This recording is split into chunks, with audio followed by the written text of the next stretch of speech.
kò sí ìpinnu láti yọ igbákejì mi nípò, Ayédàtiwa ní ọ̀nà rọ̀rọ̀. Gómìnà ìpínlẹ̀ Ondo ọ̀gbẹ́ni Lucky Ayédàtiwa ti gbẹnu àtẹ́lu àhesọ kan tó ń lọ káàkiri pé òun gbìyànjú láti yọ igbákejì òun Ọláìdé Adélàmì nípò. Ó ní irọ́ tó jìnnà sóòótọ́ ni.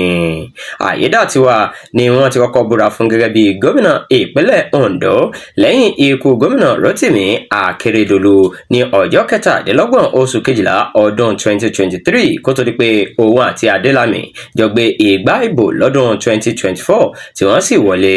Ṣùgbọ́n nínú fọ́nrán fídíò kan tó ń lọ káàkiri lórí ìtàkùn ayélujára ni olùṣọ́ àgùntàn kan ti sọ pé wọ́n ń gbìmọ̀ láti yọ Adélàmì nípò bí ẹni yọ jìgá. Àmọ́ nígbà tí gómìnà Ayédàtiwa ṣàfihàn igbákejì rẹ̀ níbi ètò ìfilọ́lẹ̀ ojú ọ̀nà márosẹ̀ Ayégúnlẹ̀ Ìwàró Ọ̀ká Àkókò ló ti ní iṣẹ́ àwọn àríjẹ nídìmọ̀dàrú ní fọ́nrán fídíò náà. Ayédàtiwa nígbà tó ń sísọ lójú iṣẹ́ àkànṣe ọ̀hún ló ti ní iṣẹ́ àkànṣe jẹ́ pàtàkì nínú èròǹgbà ìjọba rẹ̀ sí àwọn ará ìlú. Bákan náà ló ní ó jẹ́ ohun ayọ̀ pé àwọn fi iyùn tó pọ̀ lọ́lẹ̀ ní ọdún kan láfíìsì. Ó fi kún ọ̀rọ̀ rẹ̀ pé látìgbà tí àwọn ti dé ọ́fíìsì ni àwọn ti ń ṣiṣẹ́ mèremère láti lè mú ayé gbẹdẹmukẹ fáwọn èèyàn ìpínlẹ̀ Ondo.